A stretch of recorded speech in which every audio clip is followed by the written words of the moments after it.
All right. Good evening. Happy Monday. Hope you guys are having a good week. Got a lot of people on here already. Very cool. Having technical difficulties with my TV, so no TV tonight, which is lame, but is what it is. You guys really don't care about the TV anyway, I don't think. So, what you'll care about is the global margin call that's about to happen. A lot of things, on the brink of breaking through. Potential, World War III situation playing out with Iran and Israel and the things going on there. And then you've got other geopolitical things happening. A lot of people are just focused on the trial with Trump. Look over here. Don't look at what's actually going on. A lot of distractions, and I think that's on purpose, kind of throw people off. We had Hong Kong approve their Bitcoin ETF. Well, I say that. I don't know if it was proposed or approved. I've seen both stories put out, so I don't want to misspeak. But Bitcoin and ETH look like they're on their way to ETFs there in China, and that'll be big.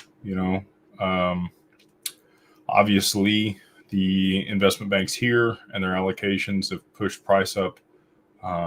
We've seen a lot of Tether minted also pushing price up. We had a big drawdown in the market the other day, which I've been waiting on.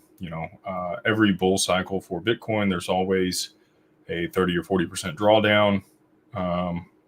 Flash crash freaks people out, but it's part of the normal process, right? If you look at any of the charts previously, that's what happens almost every time. There's leveraged longs, and they get liquidated, and it sucks a lot of liquidity out of the market.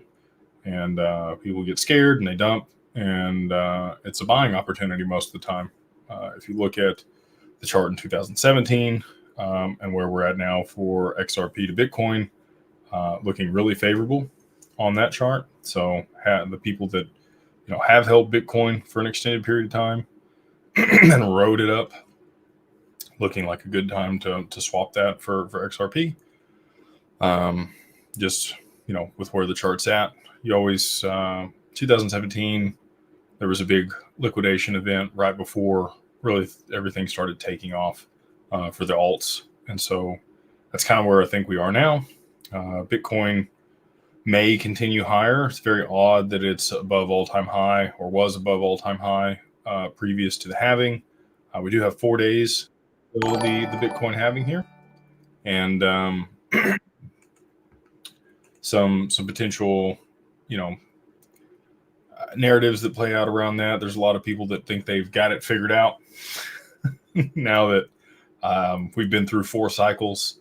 Everybody's like, oh, well, it's easy. You just buy before the halving, and then you ride it up, and then you sell at the top and wait till, the bottom collapses 90%, and then you buy back, and it's easy. I don't think that's how this one's going to play out. I think that we have different constraints. Obviously, one of those constraints is the investment banks now have exposure. A lot of those people are not hodlers. They're not going to hold things through a bear market. They're going to dump when price does drop. And so we've seen a lot of liquidations on the market just from people trading the ETF over the past couple of days here. And I think that will continue, especially if price does not recover very quickly.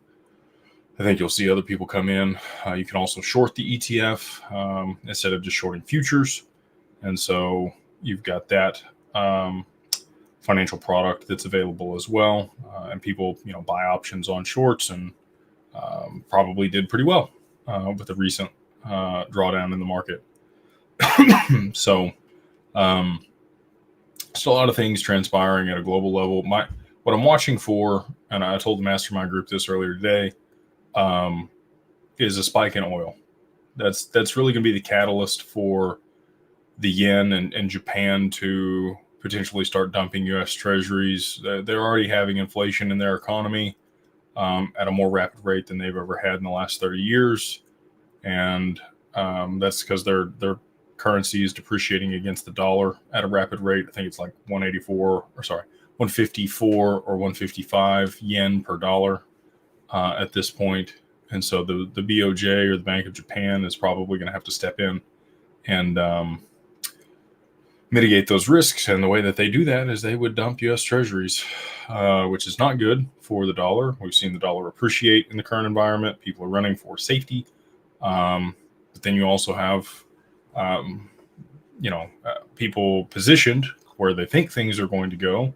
I'm not so sure on the dollar, and neither is most people that are holding bonds. You've seen the Treasury market continually sell off, causing rates to sneak higher and higher each morning at the open. When you see that jump, 20, 30, 50 basis points, that'll be a signal also that we're in dire straits and liquidity is dried up and we're in a bad spot. I don't think that's too far off in the future. Especially if Japan were to dump treasuries, you would see a big spike in the yield curve, which is already inverted. And so for people that don't know what that means, normally a 10-year treasury you would get a higher yield for holding things longer, and it would be a lesser yield on 2-year treasuries. Currently, that's swapped. You actually get a higher yield for holding short-term treasuries than you do for long-term treasuries, which is very unusual. Those are very liquid, so most people hold, like Warren Buffett holds the majority of his cash hoard and stockpile there because it is so liquid and you can trade those so easily and there are premium collateral.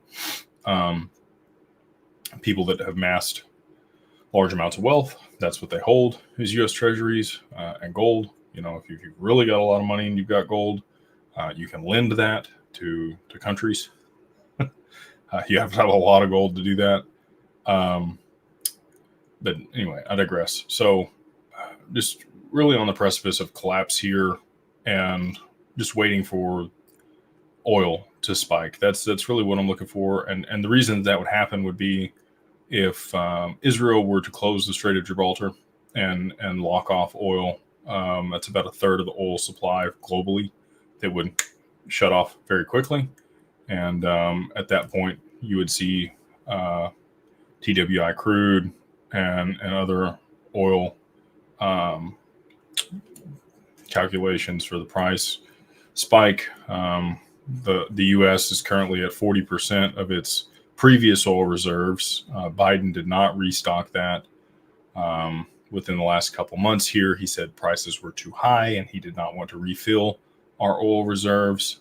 So it's going to be interesting to see that play out. Everything's kind of in a precarious position.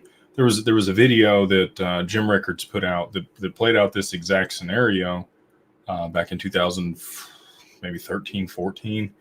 In the video, it's still got Obama and the previous head of the Fed before Jerome Powell in the video, and he discusses exactly what's playing out with the currency wars between the U.S. and China, and then also Iran attacking Israel.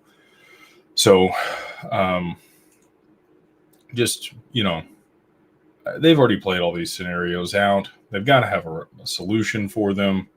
The UN has stepped in and they're trying to, downplay or mitigate the risks associated with the escalation of war there in the Middle East.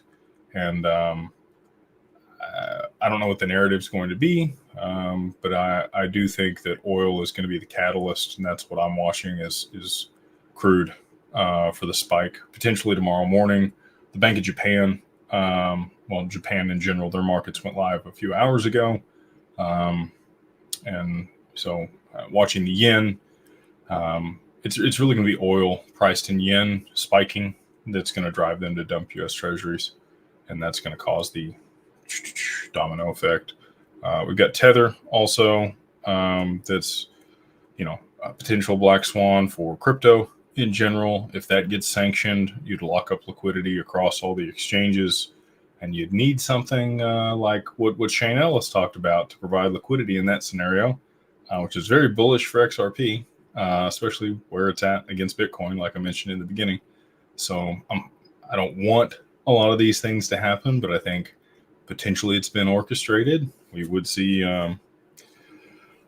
price appreciation for the asset if it was used in those scenarios.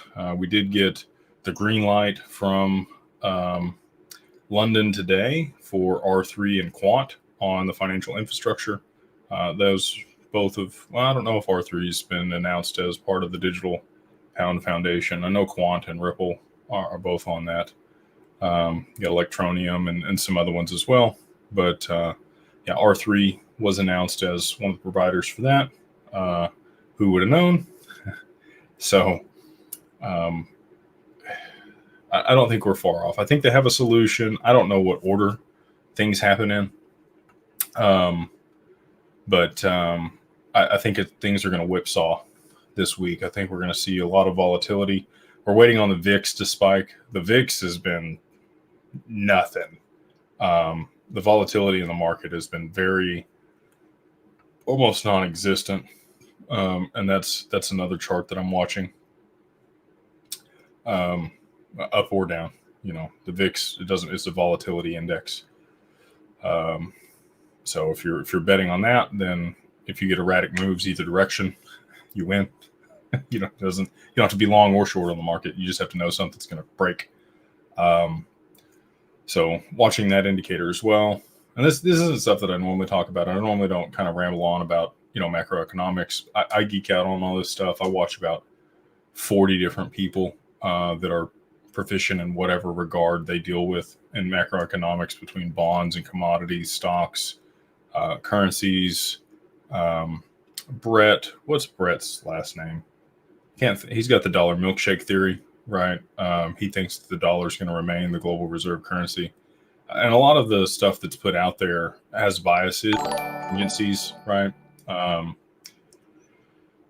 It's hard to find somebody that has the full scope of everything. I did get to talk to Michael Gade last week. He's a sharp guy. If you guys don't follow him on Twitter, he's good at being annoying. But he does understand what's going to go on with the reverse carry trade in Japan, trading the currencies against one another. It's going to be a wild week. So I'm here for it. I'm excited about it. I think that, again, we're on the precipice of the whole reason the crypto market and XRP in particular were created. And I'm excited to see implementation at scale for some of these technologies. And I know a lot of people here in the chat are too. So I've rambled on long enough. We'll go ahead and hop into the Q&A, run that down tonight. Appreciate y'all being here with me, and hopefully you get some value from the conversation.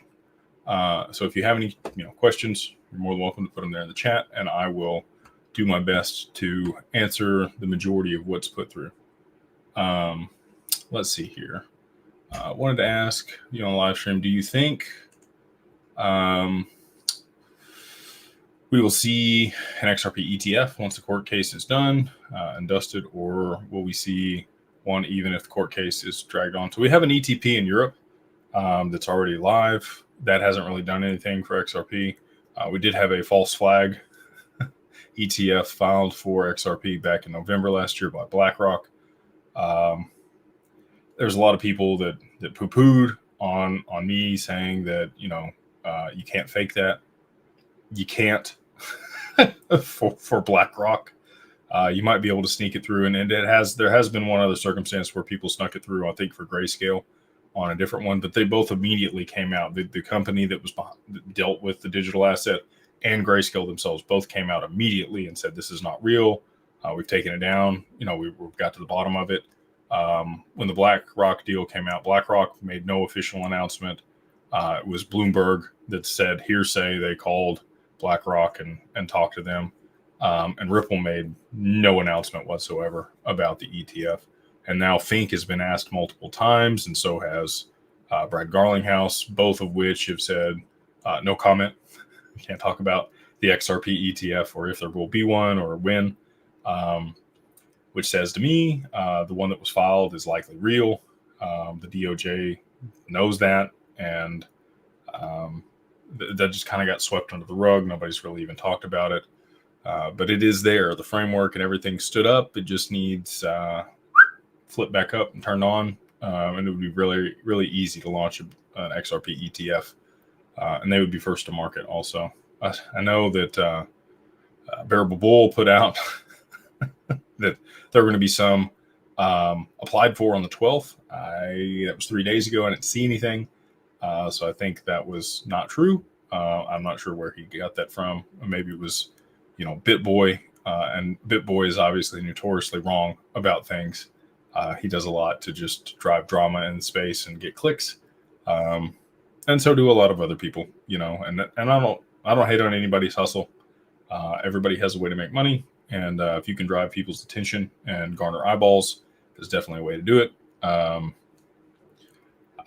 would rather just, provide value and have good quality conversation. And maybe I get less, and I'm okay with that. I'd rather have quality over quantity. So anyway, yeah, that's my thought on the ETF. I think that you would need court case would need to settle, or some type of ruling would have to come down because the SEC is going to have to, approve the ETFs.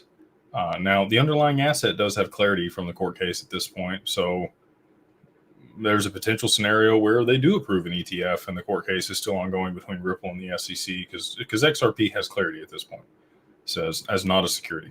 So I do think we would probably need congressional legislation come down. There is a bill on the floor right now for stablecoins, and XRP meets the designation of a bridge currency under that framework. So, and I also think that's why Ripple went ahead and announced their USD stablecoin that they're going to be launching on the XRPL now, because once that bill's passed, it gives a 2-year moratorium on anybody that does have a stablecoin. So that's what I think. I do think we get an XRP ETF, and I think it's sooner than later. Does the court case have to settle? Potentially not. It depends on the scenario that plays out. Let's see here. We've got a lot of people in the chat. I'll try to get to everybody that's already asked questions here. This is another good question from Doug Wilson. He says, Jake, I'm concerned about the possibility of a global sea attack that will knock out the power for 10 days. Don't listen to people that fearmonger, man. There's a bunch of people out there with fear porn, again, that garner eyeballs and talk about this 10 days of darkness and all this other hoopla. It's not going to happen. They can't. That would descend the world into chaos. They've got backup systems on stuff. Elon Musk has launched all these satellites into the atmosphere for a reason, and cover the globe. There might be a circumstance where things are down for a small period of time, maximum like 2 days, and it would be stood right back up. And on the other side of that, we would be fine. So I'm not overly concerned about that. Got a little bit of food and water. It never hurts to be prepared. I will say that. There are people that are preppers out there. More power to you. Zombie apocalypse and all that stuff. I've got neighbors that are that way. They've got canisters of ammo buried all across their property. And they've got enough food and shelter and all kinds of stuff. I'm just going over there. I've got good people that are by me that have been prepared, and I can help them, and they know that. And so that's the agreement that we have. But anyway, yeah, you got these billionaires building these bunkers. Maybe they know something that we don't, but I'm not overly concerned about it. That's not anything that I even have on my radar. And again, I think there's a lot of people out there that fearmonger that there's really nothing there. Here we go. Theodore has asked, are we able to borrow against XRP as a security? XRP is not a security. I want to go ahead and make that designation now. There's no counterparty risk. There's no investment contract with XRP. It's an agnostic asset that moves value on the XRPO, and it's not a securities contract. So can you borrow against it as collateral? Absolutely. We have the capability to do that. I'm also excited for XLS 66. I think that was in the title for what we were going to talk about tonight. So lending, borrowing, and earning on your XRP. I'm excited for when that comes to fruition and when that gets passed. My anticipation is it's going to take a while. With the AMMs, those were put out for vote in October last year, and we just now finally have working AMMs as of a few days ago, 6 months later. So it's my anticipation with the 66, 65, and 64 that it's probably a ways out. It's probably Q3 this year before we actually have those capabilities. I think for the AMMs to really be effective at scale, we still need price appreciation. We still need digital identity. Until we have that piece of it, the institutions aren't going to be putting their stuff in the AMM. They can't be tokenizing securities at scale and utilizing that to its full potential. We do have like 2 million locked up in there. That's not a supply shock. There's nothing that's going to happen with that. There's 100 billion XRP, and retail and exchanges hold 5 or 6 billion of that. So even if you had 2 million locked up, like, it's really nascent. I'm impressed about how quickly that's happened. I will say that Uniswap took 3 months just to get to 1.5 million in liquidity locked up in their protocol, and I think we were at that like after the first day. So the speed at which things are progressing there is impressive. And if it were to continue at such a pace, maybe a month or two from now, we could see some type of supply shock. I don't anticipate it moving that quickly. I think the people that are in now are the people that want to try it out and figure it out and work through the kinks. And a lot of people are. I'm one of those people. I'm standing back. I'm waiting to see how things work. I've seen people lose money on the one-sided pools that they've been doing. A lot of people don't want to swap their XRP for the other asset when they're putting into the pool, which is understandable, right? You don't want the impermanent loss that might be associated with that, especially if you saw significant price appreciation on XRP while it was in the pool and half of your value was in a stablecoin. You're going to miss out on half of the gains. So I will be waiting until I can delegate my liquidity to the pools. That's something that we're working on. I'd like to be able to hold it in institutional custody and mitigate any risk of potential impermanent loss when providing liquidity to the pools. So we're working on that. But yeah, we do have a partner right now where you could borrow against your XRP, completely separate of what's coming to the ledger at a later date. And if you've got $1 million worth of XRP, call me and we can make it happen. So this is another good one by Thermal Predator, man. Do you think Swift and JP Morgan influenced the SEC to go after XRP years ago? Really frustrating that we've had to wait so long for this technology to get adopted. I am super excited about the lawsuit. I don't know why everybody else is pissy about it. You've had an extra 3.5 years to buy something that is going to be significantly more valuable. There's tons of people that would not have even been in on this opportunity that I think have been able to get a chance at this, who wouldn't have. I was around when the lawsuit happened in 2020. There were 2.7 million wallets. I remember looking at the rich list the day it happened. And, now we've got 5.2 million wallets. So there's almost, what is that? Like 2.5 million wallets that have been added. That's a lot of people that didn't know about this 3.5 years ago when the lawsuit, was originally filed. So, I have a much larger bag than I ever thought I was going to have. And I think there's a lot of other people that have been around that have been able to accumulate over that period that otherwise wouldn't have. They might have had some exposure, but now they have significantly more. And that'll do really well. And I'm glad that it went down the way that it did for my business and for me personally. I've done a lot of personal development over that period of time. I feel like I'm much more educated and capable of handling what we're going to come into versus what I was 4 years ago. And so I'm glad that it happened that way. But what I will say is you asked here if do I think that Swift and JP Morgan influenced the SEC?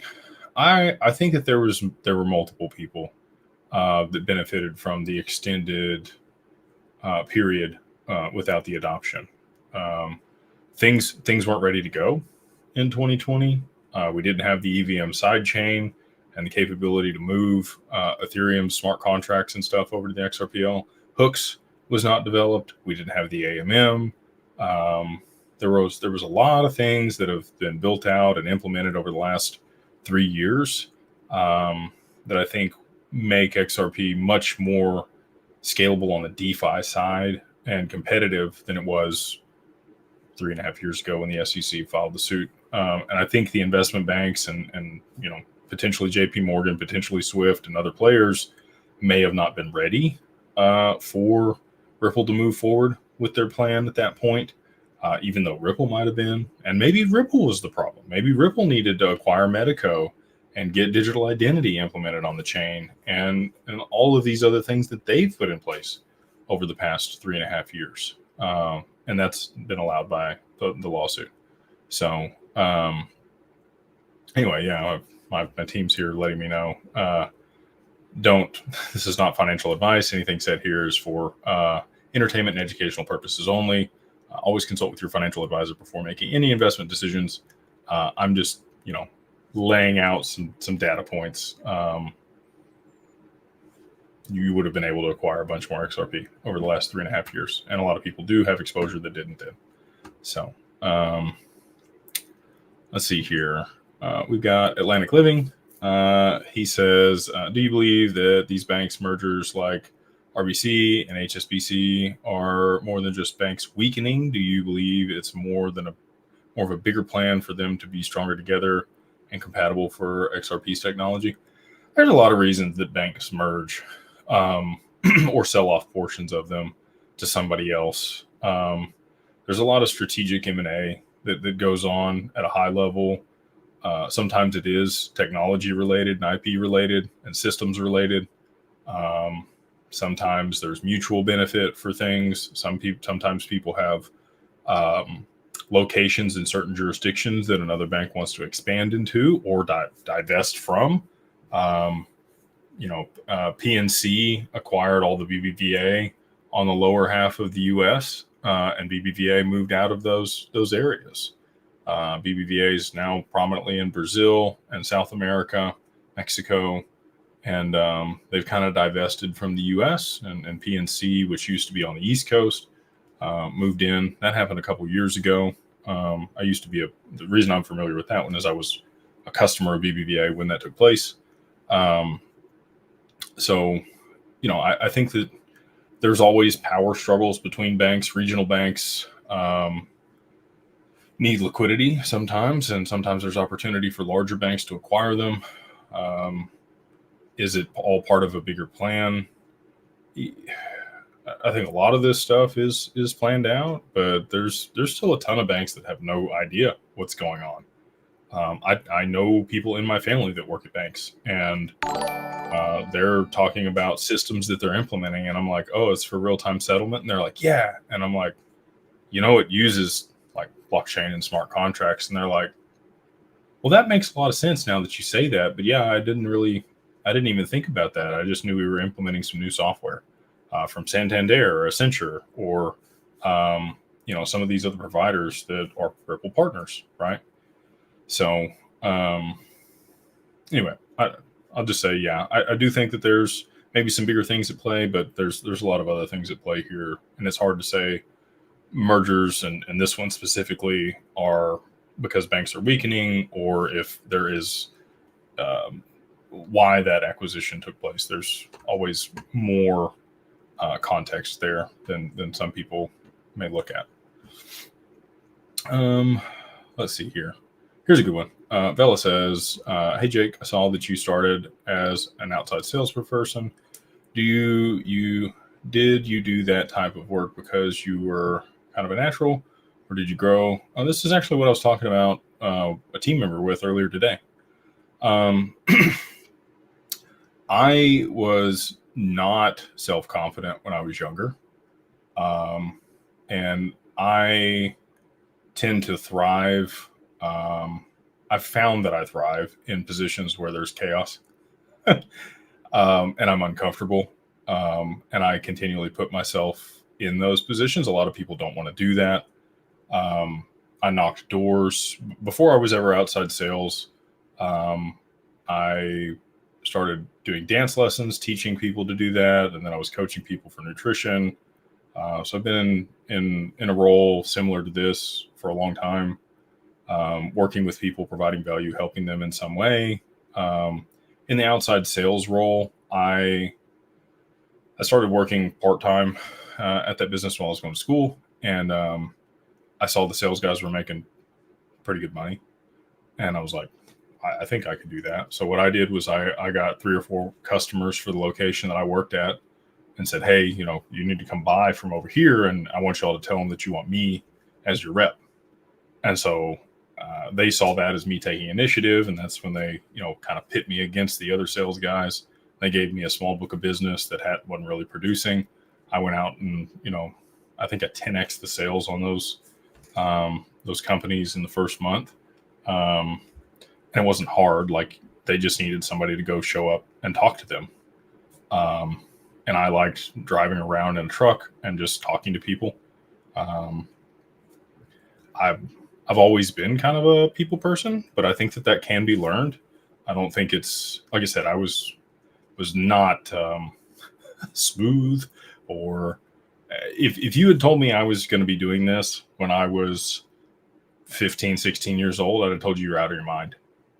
There's no way I had the self-confidence or the self-worth or the authority or the ability to be able to operate in the capacity that I do now.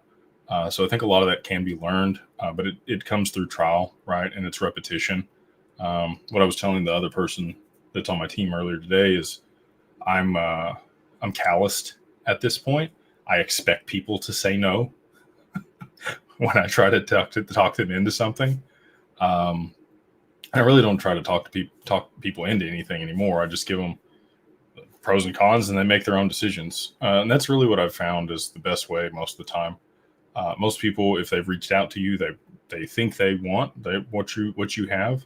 And I always like selling B2B versus B2C because one, you do the same amount of work for more money, and two, businesses just tend to be they're going to buy what you need or what you're selling already. Or just buy it from somebody else. I'd rather buy it from me, right? Yes, if I can provide better value, better service at a better cost, why wouldn't you buy it from me? Anyway, so I don't know if that specifically answered your question there. I feel like I've grown into, or I grew into a salesperson. I use that in my role now. I've probably had, I would say cold calls is really like, if you wanted to figure out how to be a salesperson, that's the way I'd go about it. Make 2,000 cold calls. And that could take you, 5-6 weeks. And you could be a really good salesperson if you're willing to do the volume, right? I worked in insurance. We had to do 100 dials a day when I was doing that. And so you get really good at catching people's attention. I was Jake at State Farm, so that one was pretty easy. When I was doing that, people thought that was funny, and they thought I was full of BS when I first got them on the phone. But I really was Jake from State Farm, and I did wear khakis most days. So anyway, yeah, that's kind of how that took place. I also knocked doors in college. I painted curbs for side money. I remember being, and I was telling him this, was down and out one time. I've been broke lots of times in my life. And with my last like $50 that I had, I went to Home Depot and I bought stencils and spray paint, like 3 cans of spray paint, different colors, and the stencils. And I knocked doors in neighborhoods in around the college campus and painted curbs. I made like $500 or $600 over a week doing that. And I got the cops called on me and all kinds of stuff. And a lot of people just slammed the door in my face or wouldn't come to the door. Most people that wanted their curb painted were old people or women that were home in the middle of the day. And that's who, paid the $20 for me to paint their curb. But anyway, yeah, if you want to get good at sales, just do a bunch of cold calls and get calloused and expect people to say no. And it's not a no, it's just not right now. Eventually people come around. And if you are doing B2B sales, those sales cycles tend to be longer. And it normally takes somewhere between 8 and 14 or 15 touch points with the client before they actually buy from you. You got to build trust, and they have to like you and want to do business with you before they're actually going to give you an opportunity. And sometimes that means somebody else messes up, right, before you get the opportunity. So good question. Thank you for that one. That's unusual, and I like talking about that stuff. Let's see here. This is another good one. XRP Pappy. Hey, Jake, how has mentorship shaped your mindset? How do I reciprocate value as a mentee, even when my mentor may not seek anything from me? Thanks again. Mastermind is amazing.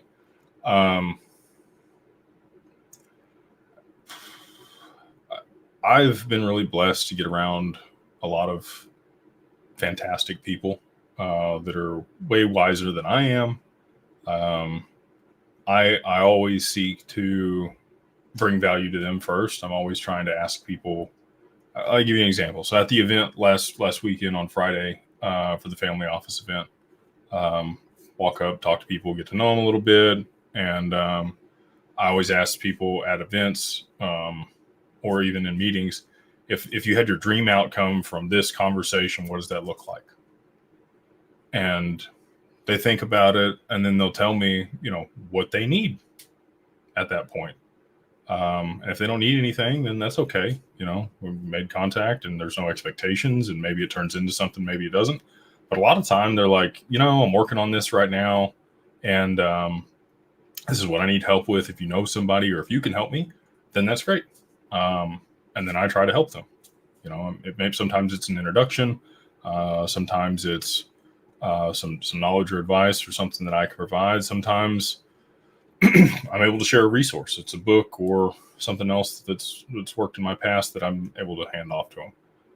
And sometimes I don't have anything for them. They're like, I need this. And I'm like, I'll keep my eyes out. I don't have that one. But at least, they like somebody that's looking to provide value to them and not take anything from them. And sometimes that's okay. And sometimes it's okay to receive too. Like that's another one that's been hard for me, because I do like to help people so much, and so many people have been so nice to me. It's okay to take when people want to give, and not feel obligated to immediately return the favor, which I'm guilty of a lot of the time. I feel a lot of reciprocity for people, especially when they support me or help me out or provide value. I want to immediately reciprocate some of that. But the universe is abundant, right? If you're helping other people, good things are going to come back to you. And anyway, so don't, if you feel like you want to reciprocate, I mean, just do what the person says, really. It's probably the best way you can reciprocate. I hate assholes. And those are people that ask for advice and then tell me why I'm wrong, and don't try to implement anything that I tried to give them. Or I make an introduction and then make me look silly later on. Right. So I would say that, if you do have somebody that does go out of the way to help you in some capacity, whether that's a friend or a mentor or any relationship that you have, just know that you're a representation of that person, and the value that, they've provided you, just take them up on it, and at least try what they've presented you with. Really different questions tonight. I like this. This is good. Appreciate you joining from Ireland. Very cool. Yeah. What's the lowest amount? What's the lowest amount of XRP that someone could turn into a millionaire within 5 years? That's really ambiguous. I can't. Sorry, it's bedtime. He's already passed. What could be? It all depends what the price goes to, and if it's implemented and what way it's implemented, right? So, if we do really get all the money per se 5 years from now, I mean, if you had $1 million XRP, you only need one XRP to be a millionaire.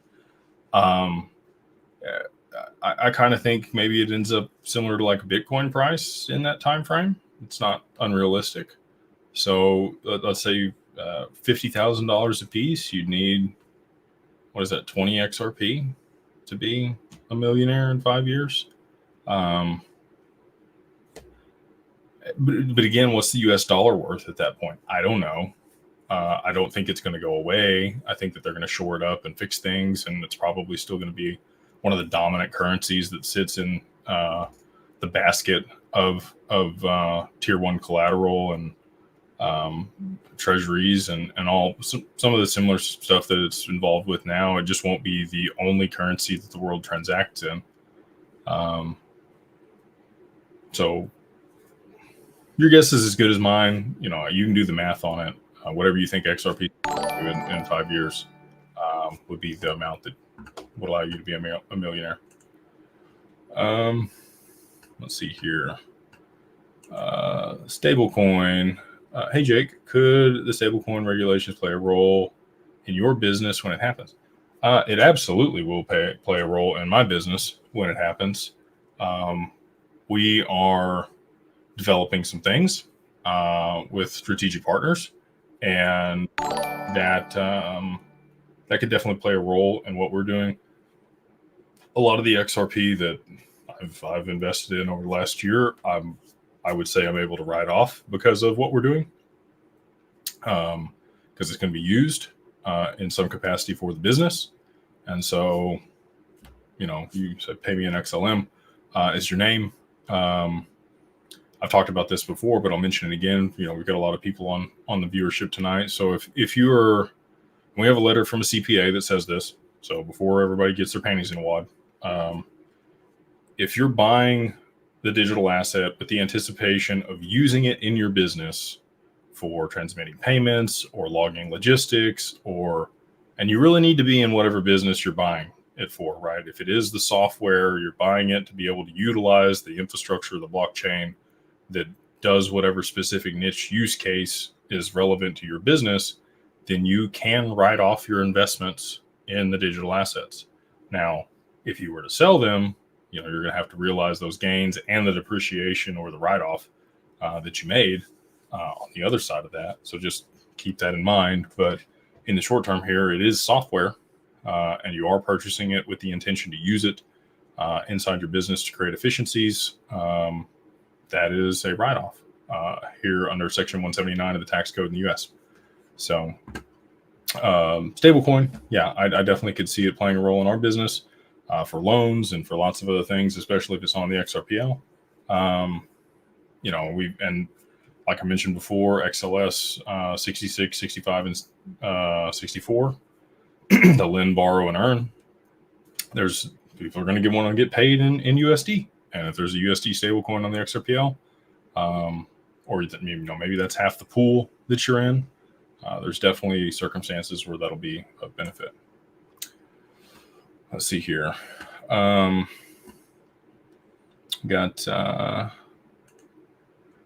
Led Zeppelin says 2013 Bitcoin was $13 with no utility. I think XRP can do the same once utility comes. Yeah, I would absolutely agree with that.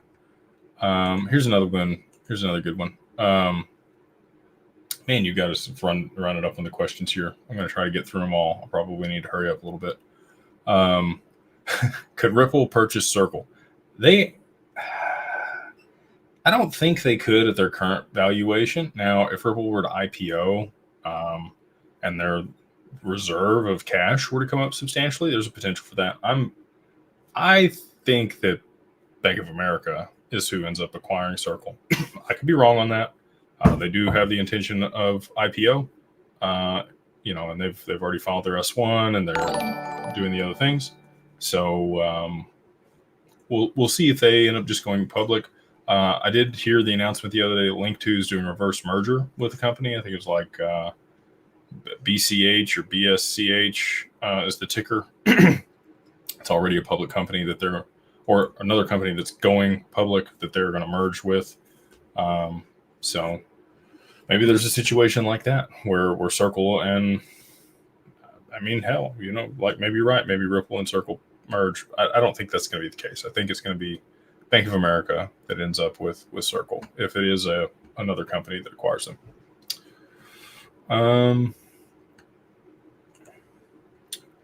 Thank you, Utility Maximus. I try to keep it real and even kill.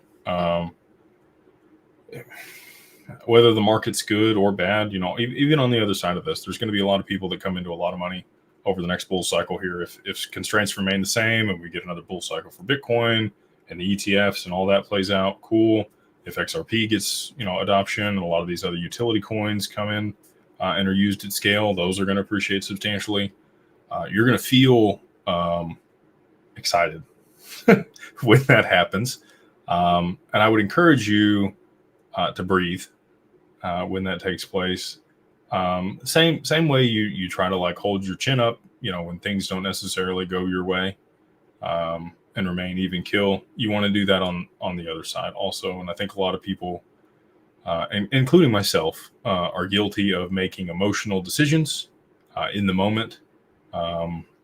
My way of mitigating that is I try to remain calm most of the time, which I appreciate you pointing out. And if I'm going to make a decision that is a big decision, I wait 24 hours.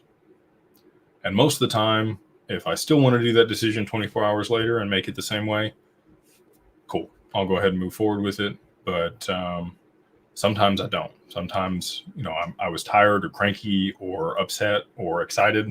And I was in the moment when I wanted to make that decision. And 24 hours later, I don't feel the same way about it. So I would do that with purchases also. If you plan on purchasing something, and if you've planned it out, cool. But like a sporadic purchase, like say you do come into a lot of money and you come across a home or a vehicle or a boat or whatever it is, wait 24 hours before you make that purchase. And if you still want to make it after 24 hours, go ahead and do it. But try to stay even kill. Don't get too excited, and also don't get too down on yourself when things don't go the right way. Kurt says, the longer the delay, the bigger the pay, allegedly. Love you, Kurt. Appreciate you hopping in the chat here, brother. Let's see. We got, lots of good questions in the chat. Maddie G, appreciate you being here, brother. Good to see you in the mastermind also. Really been thinking about utility. Does ISO November 2025 rollout guarantee utility? No, it doesn't. Real-time settlement is what we're looking for. Okay. ISO 20022 is just a messaging standard that allows for the next iteration of that for instant settlement. First, you have to have the messaging component complete, and then you can have the instant settlement piece. So they are related, but they're not the same thing. And I think a lot of people conflate the two. So it doesn't necessarily guarantee that. I would say that there are global catalysts that need to take place for adoption of this technology, and the incumbents are going to force that. They're not going to move into this until they're in a dire spot and they have to use it. And then at that point, they're going to want their piece of flesh, whatever that is. A lot of the time, the SEC takes that in lawsuits. Ripple happens to be in one of those. So they did that with SpaceX and Tesla and Amazon, and the list goes on of other large companies that have been sued by the SEC early on, and the government got their piece of flesh before they were ushered into, the positions that they're in now. So I wouldn't say that that standard alone and the rollout dates guarantee anything. We've seen lots of dates come and go, and there's been no utility up to this point. So I think that there's global catalysts that will require instant settlement, and then at that point, we'll get utility of these assets. Zach Rector in the chat. Good seeing you tonight, brother. Hope you're doing well. Hope the family's good up there in Washington. Did you guys see the craziness that was going on the Golden Gate Bridge today? What crazy world we live in. Let's see here. Yeah, I've still got it here. So if y'all missed it the other night, I had my chain on, my XRP spinner chain. And he said, you look like a rapper with the chain on the other night, 50 XRP. Yeah. Yeah, I'll break that out every once in a while. When I get excited, the AMMs were going live. I was pumped up the other night and figured I'd change it up on you a little bit. Let's see here. Richard says it's cool that the XRP ETF to be approved in Hong Kong before the USA. Yeah, absolutely. It definitely could. We've already got an ETP there in Europe. You could definitely see an ETF or other financial products developed and implemented in other jurisdictions aside from the US previous to an ETF being passed here in the US. Edward, do you think America is purposely wanting Iran to attack to start a war for the economy to bring digital currency? I think we are backing them behind closed doors. Like I talked about earlier, Jim Rickards has already played out these scenarios for the White House literally almost a decade ago, or maybe even a whole decade ago. And people need a narrative. The general public needs reasons for things to happen, especially if there's drastic change in a short period of time. You have to give a narrative that they would believe. We've seen a lot of those in the past 4 years here. And somehow they've just magically gone away, some of them. Who would have thought? At the time, they were very serious, and then just don't exist anymore. But anyway, yeah, I think that this is a scenario that needs to happen. You need oil prices to spike in order for the next domino to fall. I think that's the beginning or the catalyst that we're looking for, and that's why I'm watching WTI crude. We'll see if they do close the Strait of Gibraltar. That's the domino that makes the rest of the heads roll. So,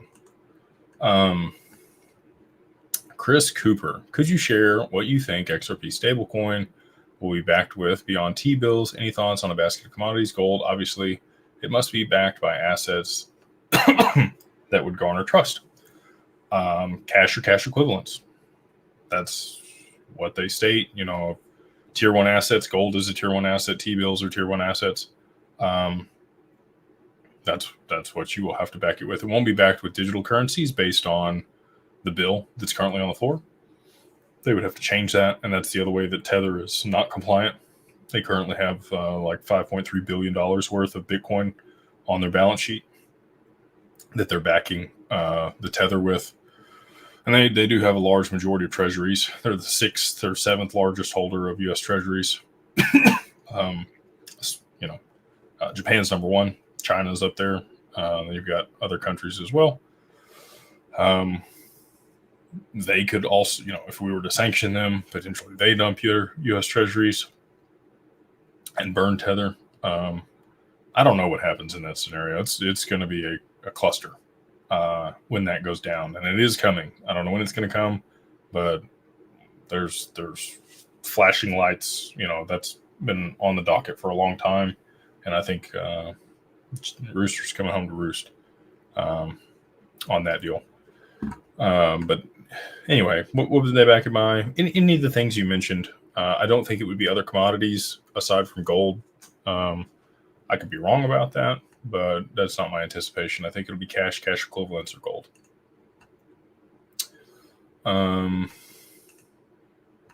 Robert Reed, if war breaks out, how low do you think XRP may dip?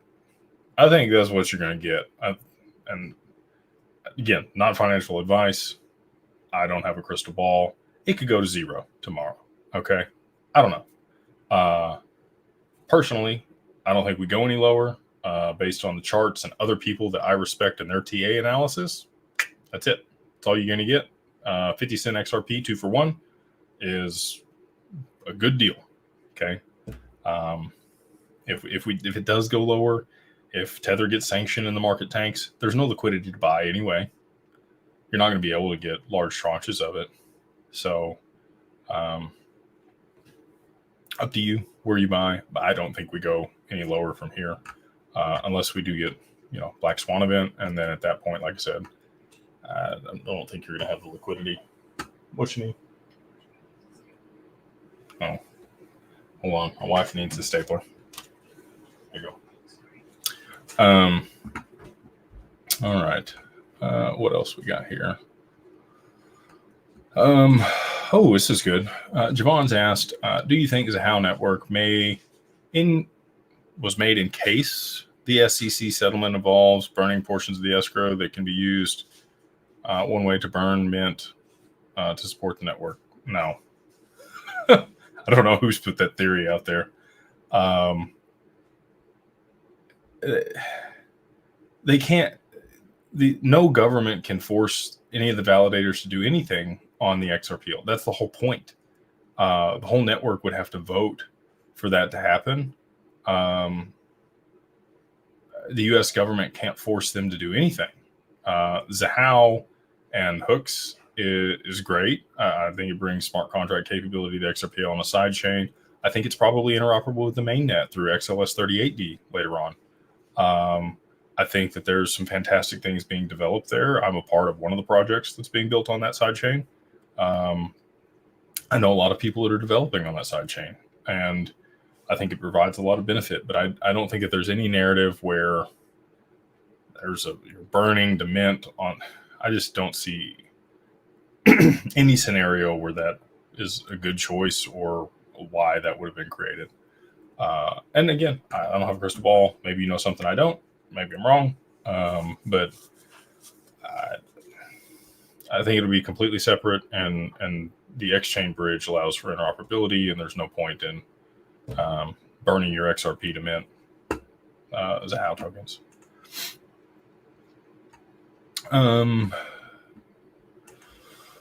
It's a good question by Richard. He says, what's the difference between the XRP AMM and the XRP lending protocol? Okay. So the AMM is an automated market maker. There's automated market makers that exist on other chains. The main difference between, I guess I'll break down what that is. So you have all these exchanges. I'm sure you guys are aware, right? Like KuCoin and Coinbase and all these different marketplaces, right? And they have price feeds. And sometimes I know you've seen this because I have too. You look at one and the price on this one will be different than a price on another one. It's not a huge difference, but there's a difference, right? And there are people that spend all day with algorithms buying XRP on one exchange and sending it to another one where they can sell it at a higher price. And they do that over and over and over and over and over again to make a lot of pennies, and those stack up. Okay. So they're arbitraging the price feeds and the marketplaces. And that's what the AMM is. It aggregates all those buy and sell orders in one UI across all the marketplaces. Okay. Two assets, maybe it's USDC and XRP, right? Or Bitcoin and XRP, whatever it is. And it aggregates all those buy and sell orders and matches them.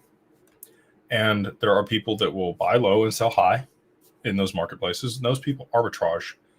That's exactly how Sam Bankman-Fried made his money, allegedly, to begin with, was he would buy Bitcoin on, let's say, KuCoin, and he would send it to Bitstamp or some other exchange. And it would be trading for, $500-$600 higher on the other one. And he would just do that over and over and over again. Right. And when you do that, you bring the price up on one platform and down on the other one. So it closes that loop. So that opportunity doesn't exist anymore. So you got to look for another one between other exchanges. And there are algorithms that literally just do that all day long and make a ton of money for people. So the benefit of this AMM is you're going to have to bid for that opportunity. So David Schwartz anticipates, when we talked to him at Consensus last year, almost a year ago, he said, I think that people would be willing to bid 90 to 98% of what they think they're going to make in the profit over the 24-hour period. So you get to trade for that 24-hour period, whatever you bid, with no fees. Okay. And so you can arbitrage and you can make that 10 to 8, whatever percentage you think you're left with. And if you had a lot of volatility in the market, somebody else can outbid you for that slot. And you make that money back, right? So anyway, those LP tokens that they bid for that opportunity go into the pool, and they're burnt when they re-enter the pool. And so if there's a fixed supply of LP tokens in the pool, that value that would have left the market through the arbitrage is now captured by the people providing liquidity. So that makes your price go up of your liquidity pool tokens, because there was a fixed amount. Some of them got burnt. It still needs the same amount of liquidity, so it has to rise supply and demand. So that's the AMM. Lending is just like you take a loan from the bank. Okay, so there's no market or arbitrage or any of that other stuff. You would be able to lend it out to somebody else. They use it to transmit payments or do whatever they're going to do with it. And then they make money with it and they pay you a lesser amount or whatever interest you're owed for lending it. And that's the lending protocol, right? There might be people that take XRP and do a lot of different things with it. They might know how to put it into the AMMs and earn a lot of money in a very short period of time, or whatever period of time you're willing to lend it for, right? And maybe you don't understand how to do that. So you just you're going to lend it. You got a lot of XRP. Let's say you got $100 million. Okay. You're going to put it in the lending protocol, and it's going to get lent out at 8% APY. So you're going to make 8% on the year. You're going to make $8 million. And other people take that and they've got to pay that 8% to you through the lending protocol, because there's not going to be as many intermediaries that feed off of all this stuff. So that's the main benefit of a lot of these things is the lending protocol will take a small piece. I guarantee that it will, but it's not going to be what banks take. Okay. So the banks will take your money. They're going to pay you diddly for the past 10 years. They're going to play with it in the derivatives market and make hundreds of percent and pay you nothing. And now they're paying you 5% while they're still taking your money and going playing in the derivatives market and making tons of money. And they pay you your 5%, right? So I don't care what that person does with my XRP. As long as they pay me back my XRP with my interest, I'm good. Go make as much money as you want. I just want my simple return, right? Excuse me, I need to give it some water. But that's the lending protocol versus the AMM. Two very different things. I would also say, you're going to have a fixed rate of return in the lending, whereas the AMM is going to be variable, depending on multiple factors: what liquidity pool you're providing to, the asset's appreciation or loss of value in that pool, and then also the arbitrage or the volatility within that ecosystem or between those two assets. So if I would say, and there's probably a potential for significantly higher returns in the AMMs, but you also have more risk. So, depending on where you are in your life, your risk tolerance, your time horizon, all those things might play into whether you use the AMMs or the lending protocol. And we'll provide both for our clients, and we'll advise them on both through the RIA that we have. JC says, the best purchase the $800 LLC Friday. When can I expect something to happen, take place? Wyoming's normally pretty quick, but if you purchased on Friday, depending on what time, it may or may not got filed same day. We got to send that off. Today's Monday, so I would love to be able to turn it. There has been a few circumstances where they turn it around same day. If somebody files something at like 8 a.m., very rare occasion comes back same day. Most of the time, it's 3 to 5 business days is kind of our anticipation on things. So if you filed it on Friday, that's maybe 1 business day. Maybe today was probably the first business day for that. So by Friday of this week, you should have your documents back and be good to go. And we're working on a follow-up email for that. Forgive us. We had some technical difficulties over the last month here, and we're trying to make sure that's streamlined and people do get a follow-up email with, it sets expectations on timeframes to hear back. What Kelly says, Merry Christmas. Yeah, absolutely. Appreciate you, Kelly. Glad to see you in the chat here tonight. Hope you're doing well. Hope it is Christmas. Hope tomorrow's a good day. We'll see. Christmas cactus is trying to bloom. Let's see. Here's one. Squirrel Tribe says, why haven't the biggest and even the medium to small banks scooped up all the available XRP if it's going to be so valuable to them in the future? I hear a lot of people ask this question. A lot of this stuff had pre-allocated contracts. Okay. And the other thing I would say is there's 100 billion. There's only five or 6 billion on the exchanges and the other market for retail, right? And I know that because Simon at Uphold verified that when I gave him that answer. He's a CEO. If anybody's going to know, the Uphold CEO is going to know. So they don't need it. And it provides a way to hold price stability in the short term through the exchanges and the price feeds there. If they were to just suck all the liquidity out of it, that wouldn't allow Ripple to do anything with it. And if it were all scooped up and locked up, they could be trialing things on the network. There's just a lot of reasons that they need a retail market, and that's why it's also only 5% of the supply that they've got out.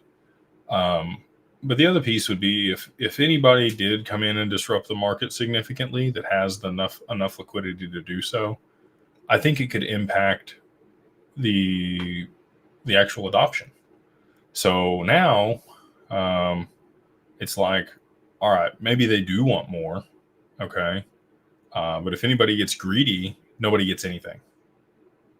And these are pre-allocated contracts, right? So if it's not successful, then they don't get any price appreciation. They don't get the benefit.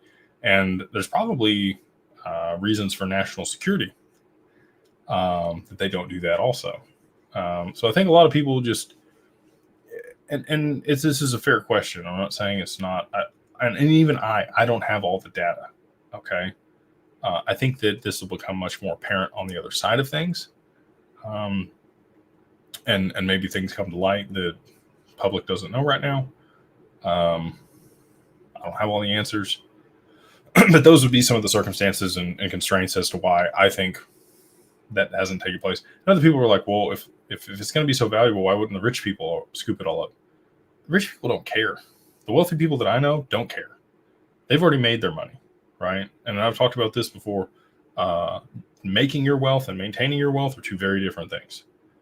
You bet on one thing and you go all in and you see it through and you have to put in a lot of time and effort, and then something will happen. You make a bunch of money, kind of like a tree. I talk about it this way. You got a trunk of a tree that grows, and then once it grows tall enough, you have all these branches where it's diversified, right? You spread things out. And that way, so if one part of the tree dies or something, you're safe. You mitigate risk.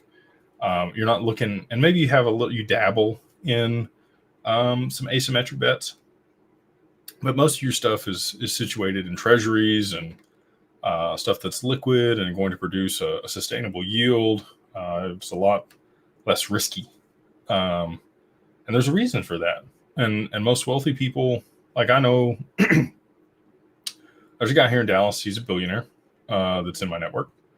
He sold his company to Oracle in the early 2000s, and he bought Bitcoin at $3,000. And that's a very small piece of his portfolio. He's a tech guy. He's sharp. He's older, and he's all in on Bitcoin. He thinks that that's the one, and he's been right up to this point, right? So I would say that too. People have shiny object syndrome, and if they've done well on something and they have a bias, why are you looking anywhere else, right? So it's just a very small portion of people that even know about XRP, and then beyond that, understand what it is and how it could be used and potentially why it would appreciate. Just a very small subsect of people that we are, which is cool to be here first. And that's why I'm also excited to be part of the XRP Unleashed documentary. That's going to be released on Netflix later this year. A lot of people, have different feelings, mixed feelings about it. I think it's cool. I think it's like The Big Short, but like it's the actual people that were involved in The Big Short. Like imagine if you had Michael Burry and the other people that were involved in that movie that were the ones that figured this out before everybody else, right?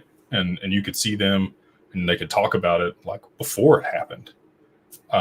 They've done a reenactment with that movie, but this will be, if things play out the way we think they're going to, then by the time that comes out, potentially this is already done. And then all these people will get to see people that were ahead of time. And I'm going to have to bump up my security if that works out that way. And you guys probably are too. Let's see here. Scott says, one day soon we'll be in a teepee. I'll be in the teepee, and I'll be the one standing outside wearing, wanting to hear what the Indians discuss. Yeah, I've talked about this analogy before, but I feel like I'm an Indian on the campground, and the shamans are in the tent, and sometimes they come out and tell me stuff, and I never get the full scope of things, but I get to talk to them and pass that along a little bit to you guys, more so in the Discord and the mastermind. A lot of things that people say in confidence to me that I don't feel is appropriate to share publicly, but I do share some of that with people in the Discord group and in the mastermind. Here's a good one. Ms. Sanchez, she says, do you think the government would somehow prevent private parties, individuals from becoming wealthy off of XRP?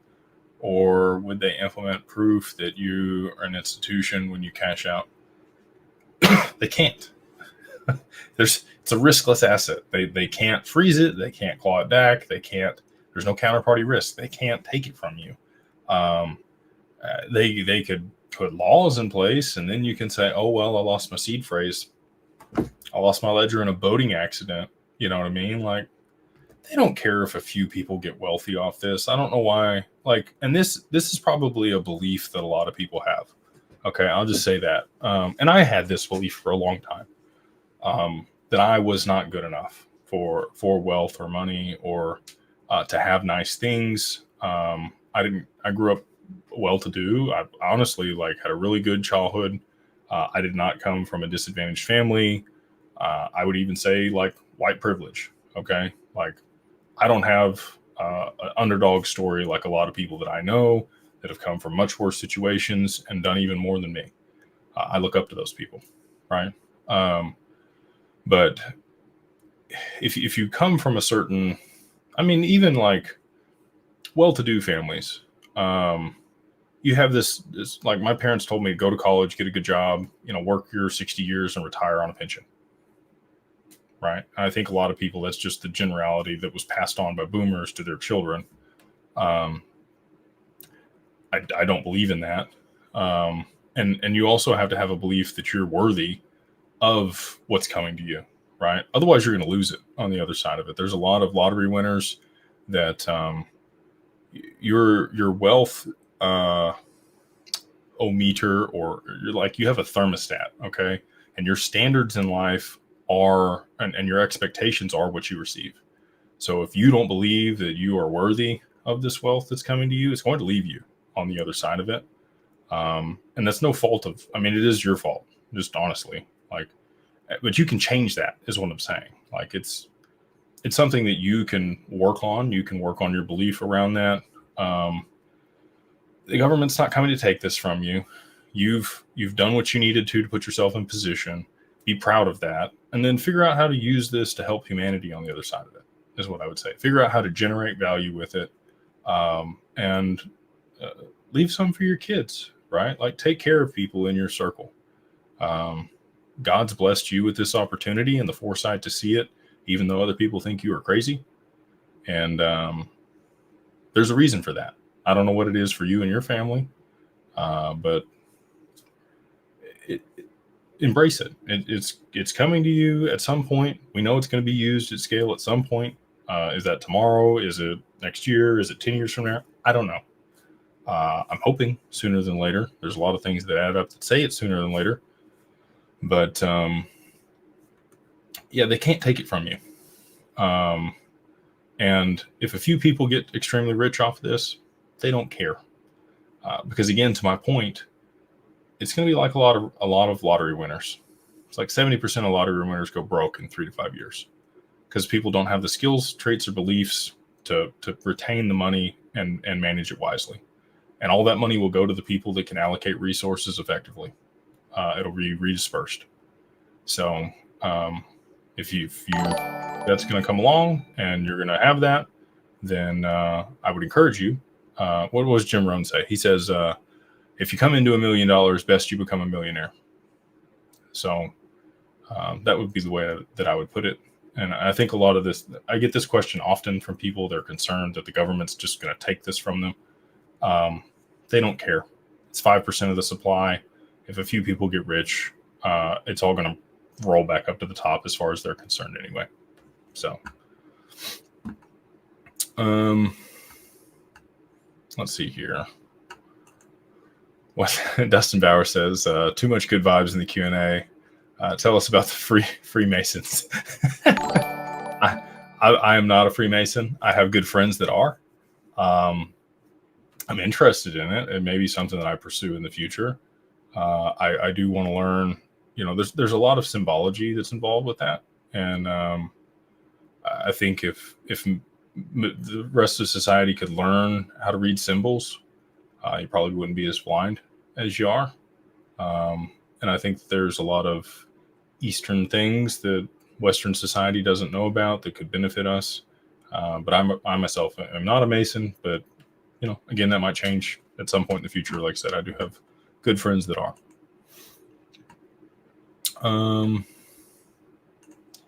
Let's see here. Miss Sanchez, you're the best, man. If XRP makes me wealthy, I'm giving you a call. Happy to help you guys. And I've said this before. This doesn't have to be me. We've put everything together to help people at the family office and can coordinate with the professionals to make sure that you guys, if you do come work with us, have the best people that I've been able to find to work with. But I've got other people that, I just play a role in that, or some of the professionals that I have play a role in that. And they have specific people that they work with that they know are good and are going to help them and have their best interests at heart. So I would just say, seek good people around you before it happens, because after it happens, when money's involved, you're going to see the true side of people, and it might not be so good. And there's going to be sharks. There's going to be people that want to take advantage of you.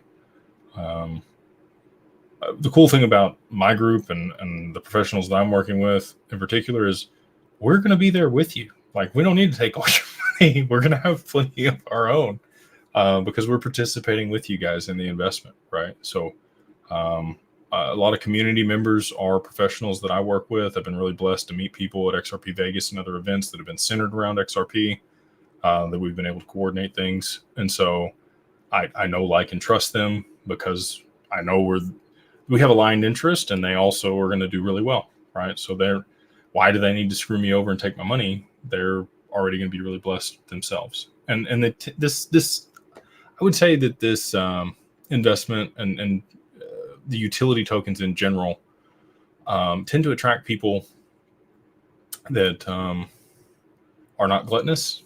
They are people that do want to help other people and provide value. And I think that's kind of on purpose also. And I think maybe that's the other reason they're not going to try to take it from people. I think that a lot of people will be able to do a lot of good with what they come into. So there's Kurt again. Let's see here. Fozzie Bear, appreciate you hopping on from Australia, brother. He says, what would be the earliest Ripple could IPO after the case wraps up? In your opinion, when do you think Ripple's IPO? Aussie's in the mastermind. You need settlement, okay? Because the SEC is going to have to approve. If they IPO here in the U.S., they could IPO in London on a different stock exchange now, if they wanted to. They do have the looming cloud of the case here with the SEC, but they could IPO in another jurisdiction now if they wanted to. Now, the fastest, so I think that they'll do a direct listing. So there's three main ways that people end up listed on the stock exchange. Well, there's more, but one of them is to merge with a company that's already public. And you do that through a SPAC or reverse merger or a couple other things, strategic acquisition, some other stuff. You have an IPO, which is where a company will dilute shares and then pass that out to the investment banks and go on a roadshow and get them to sell it to their investors, their private clients, before the IPO happens. I don't think Ripple's going to do that. I think the investment banks probably already have some allocations of their equity. And then there's a direct listing. So that's what Coinbase did when they went public. Was they did a direct listing. So the investors that bought the shares on the private market had to sell their shares onto the public market. And that tends to drive the highest valuation for the previous investors. And that's what I think Ripple's going to do as well. And the time frame for that, the fastest that they can do it would be file the S1. It could get approved the next day, and then they'd have about 25 days before they IPO'd. Excuse me. So effectively, like 30 days after settlement would really be the fastest that I could see a direct listing or Ripple going public. Unless they go public in another jurisdiction, and then it would still take the same time frame. They'd have to make the announcement, file it with that regulator, get it passed, and then they'd, orchestrate the integrations with the brokers and make sure that they could go public on whatever exchange that was. Squirrel Tribe says, "Hey Jake, if XRP is so valuable to banks and other institutions," oh, this is one we already went over. Scrolling through here. This is a good one. Chuck R says, "What are your thoughts on the talk of bypassing SWIFT?" RippleNet is a messaging standard that banks have adopted, completely separate of SWIFT, that has the settlement mechanism. Ripple competes directly with SWIFT. R3 also. SWIFT is just so large, though, and so many people are integrated with that at the banks. I have a very hard time seeing where it's bypassed. I think that they would adopt one of those two networks to be able to settle instantly and be compliant. I don't think that's going to happen personally. I have no crystal balls. I can't see into the future, but my anticipation is SWIFT will adopt RippleNet or R3 for the instant settlement layer and continue to operate at scale as they have been, probably as the global leader in international payments. And their market share might decrease over time, but in the short term here, I don't think that that's possible. Let's see here. Stan, what's going on, brother? How are you, man? I think this is the Stan I know. He says, "It's been a minute since we met in Vegas. I placed my short bag in Caleb and Brown, and he says, the broker knows my intent to pull most out when price desires reach. Good idea, etc." You never go broke taking profits. I'll just say that. It's never wrong to take profits. I would just know what you're going to do with those would be my only thing. So, you got a price point, how much you're going to take. What are you going to do with that money? How are you going to mitigate the taxes on it? Do you even care about mitigating the taxes on it? Is it done through an LLC? Are you doing it in your personal name? Is it inside of a trust? These are all questions that we work through people with when they have a consult with us. But yeah, I think it's a great idea. Caleb and Brown is a little steep on the fees. OTC desks are a bit cheaper. Kraken and Uphold are who we have partnerships with. But if you want to call and talk to a broker and know that you're going to get them, Caleb and Brown is it, man. They have a white glove service. They have a really good service. I know that the jurisdiction that they operate in is at the highest level of compliance and most stringent in the whole world. Australia is very strict when it comes to financial guidelines. So the stuff that they have to adhere to over there is even beyond New York. And, that gives me the warm and fuzzy dealing with them, for them to be able to offer the service that they do. And that also is probably why the fees that they charge are as high as they are, because they do have overhead and costs associated with the compliance and regulations in that jurisdiction. But yeah, I think they're a great option, and they source liquidity from all over, just like Uphold does. I would say that Uphold probably has a better source of liquidity on XRP if you're buying XRP and selling XRP than Caleb and Brown does. But that's not to say you wouldn't be able to liquidate when the time comes there and wire to your bank account. Uphold has done a lot of work to be able to wire to your bank account same day, remove funds from their platform, especially on their institutional side. If you want connections there, if you're going to trade more than $250,000, let me know, and I will make that introduction to their team. Same thing at Kraken. That's kind of the minimum threshold for both those is the $250,000 mark. So, yeah, I think it's a good idea, and I'm glad you're positioned, and I hope you're able to execute and take care of everything that you want to, brother. It's good seeing you in the chat. Golly, Kent, thank you for the super chat. He says, I moved 100 grand from my Indonesian bank account to Australia. Took 2 seconds on Swift. I mean, that sounds like instant settlement to me. How do they do that? That's the first time that's happened 2 weeks ago. Sounds like they have a private ledger on the XRPL or Ripple's or R3, and they're using XRP to settle that real time. That's what that sounds like to me. I don't know. That it can't happen any other way. Unless, this is the only other way that could happen. Because it could happen without instant settlement. Those two banks that, you sent that between know each other very well and have a certain amount that they're willing to instantly fund on the other's behalf. And then at that point, you could have a wire settle. A lot of stuff's almost real time at this point, but it's still not real time. It's just the relationships that people have, depending on the amount that you're sending. Still could take 24 hours on a wire.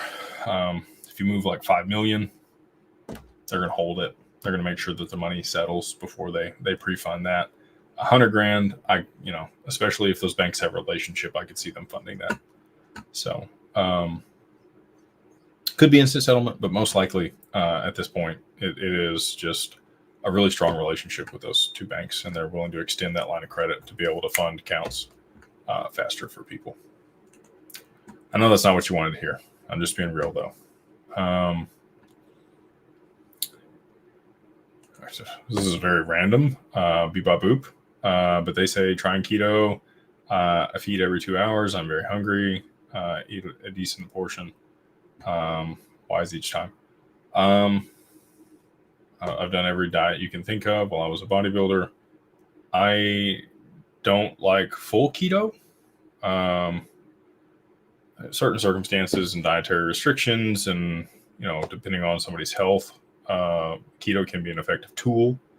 All diets are effective tools, but yeah, if it's working for you, kudos to you. I would just say make sure that you stay metabolically flexible and include carbohydrates occasionally, especially if you're going to weight train, maybe through bananas or potatoes. Resistant starch is always good. If this is probably something, this is my nerd side on the nutrition that I'm going to give you guys. If you cook rice, potatoes, or if you use a banana and you put it in the fridge overnight, those develop resistant starches. It actually drops the calorie content of the food somewhere between 20 and 30%. And the resistant starch is what your gut bacteria actually like to eat. And it helps constitute a good gut flora. So, more you know. Anyway, yeah. Happy for you on the keto. I hope it works for you, and I hope you see success with it. Let's see here. XRP Junkie says, thanks for dropping knowledge. What are your thoughts on the narrative that Ripple is going to become their own bank? And what's the impact on XRP if that were to happen? Good question. It's quite possible that Ripple could get their banking licenses or acquire another bank, especially once they IPO. They've already aggregated a large majority of the VASPs, which is the virtual asset money transmitter licenses in different jurisdictions, and then also the money transmitter licenses here in the U.S.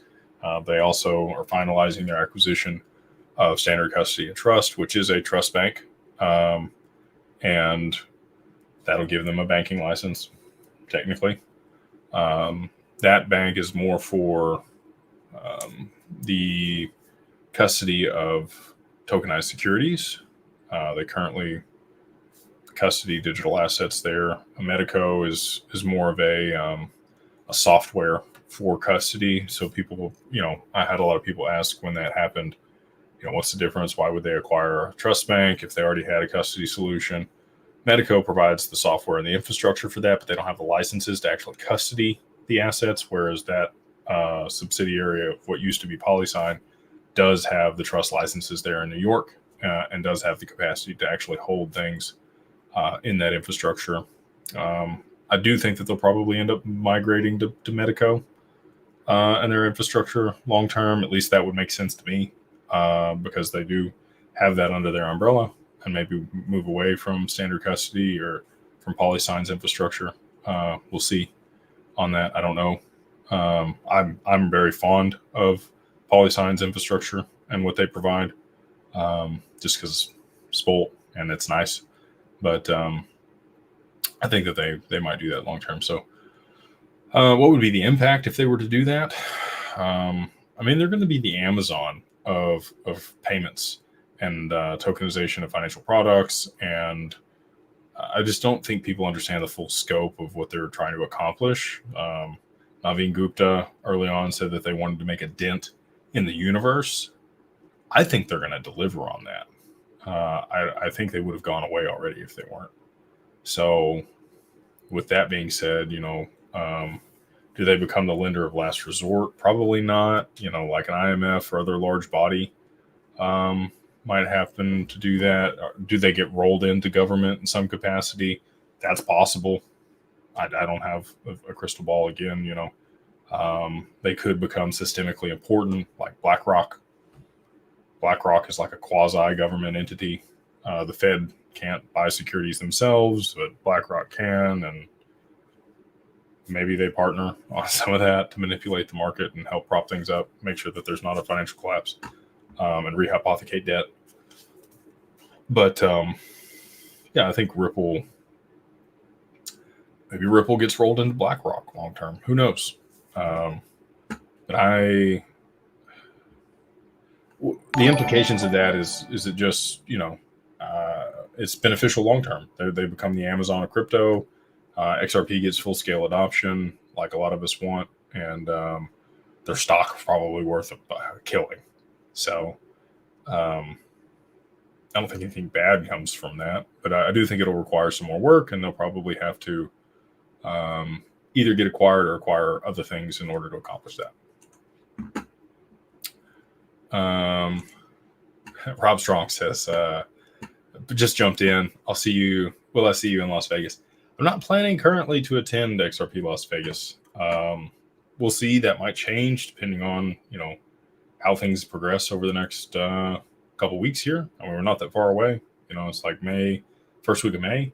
But yeah, I don't currently plan to attend. I have not booked tickets, and we're actively looking potentially at another event. So really enjoyed last year.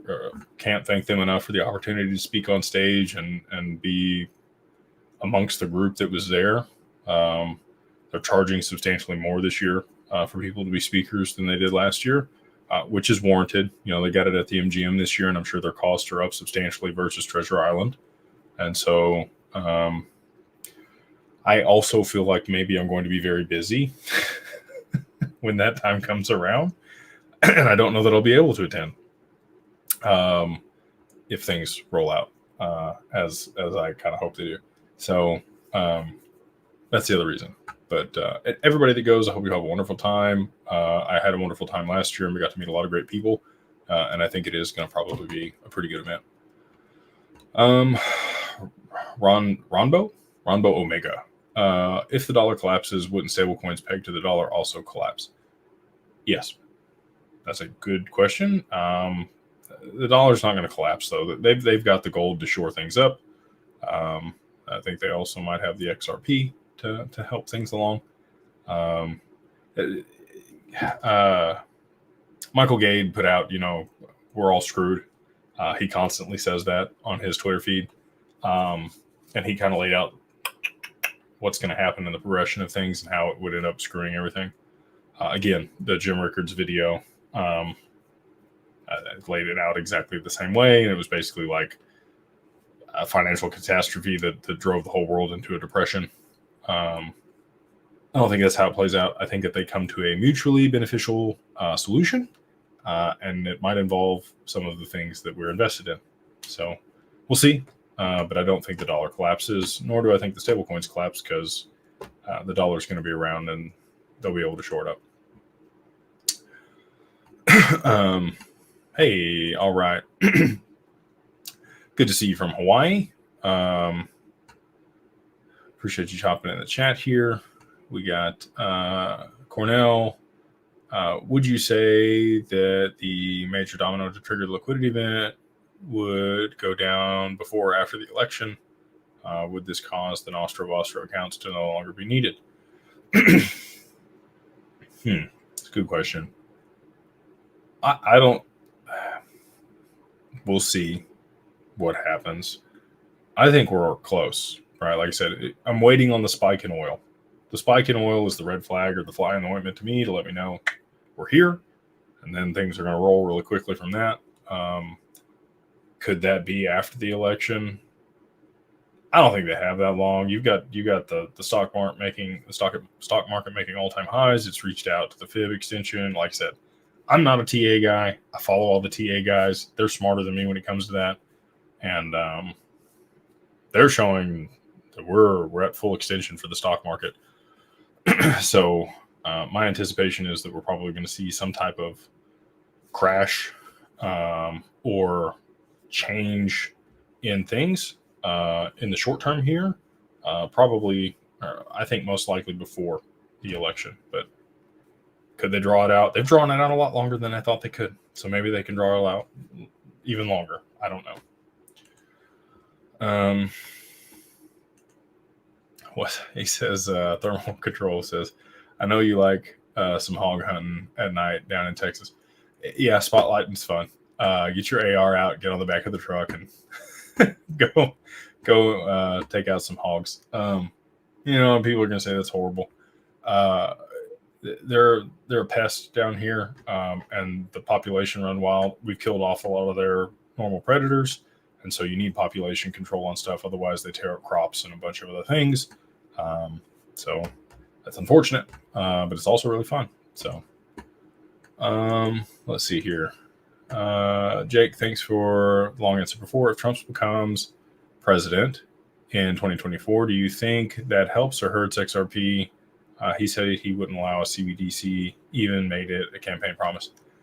I don't know why people are so afraid of a CBDC. I don't think I'll put my tinfoil hat on for a second. I think it's likely that the Fed has been rolled into the Treasury, that we potentially don't have a central bank anymore. I'm hoping that the IRS goes away and there's a completely different tax code and all these other things that people talk about. I can't operate that way until it actually is announced and those things transpire. But I'm hopeful just like you guys are, right? I can't run my business that way and just not pay taxes and screw the government. We got to make sure that stuff's taken care of for clients and ourselves. That's not to say we're not hopeful that is the case. And if that is the case, then there's no need for a CBDC. It wouldn't be called a central bank digital currency. It'd be a treasury token or a treasury dollar, just like Lincoln or Kennedy wanted to issue, right? Back it was silver. So I know we have the gold to back it this time. I do think it's likely, based on everybody that I talk to and the polls and everything else, that Trump likely does become president, move back in. Everybody seems to be very upset with Mr. Biden or Bowden or Brandon, whatever you want to call him. I think a lot of it's just a dog and pony show. That's my personal opinion. Other people can argue with that. That's fine. I don't. It doesn't matter to me who's in the White House.